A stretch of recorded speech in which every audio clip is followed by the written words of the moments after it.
হরে কৃষ্ণ। বাঁশদ্রোণী গোকুল ফাউন্ডেশনের পক্ষ থেকে এলাকার সকল অধিবাসীকে জানাই আন্তরিক প্রীতি এবং শুভেচ্ছা।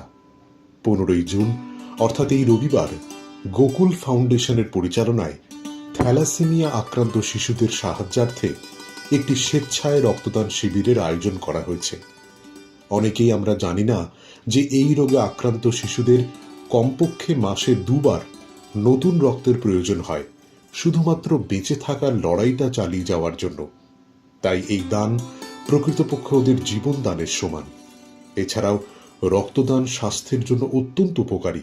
তাই আসুন আমরা সবাই মিলে নিঃস্বার্থ দানের মধ্য দিয়ে এই অসুস্থ শিশুগুলির অসহায় পিতামাতাদের পাশে দাঁড়াবার চেষ্টা করি। এছাড়াও এই পুণ্য লগ্নে আমাদের এই এলাকার সকল অধিবাসীদের জন্য নামমাত্র মূল্যে বিভিন্ন রক্ত পরীক্ষা করাবার এক বিশেষ আয়োজন করা হয়েছে। একটি দায়বদ্ধ এবং সংবেদনশীল সমাজ ব্যবস্থা গড়ে তোলার যজ্ঞে উপস্থিত থেকে আমাদের এই ক্ষুদ্র প্রচেষ্টাকে সাফল্যমণ্ডিত করে তুলবেন। সকলে ভালো এবং সুস্থ থাকবেন। হরে কৃষ্ণ।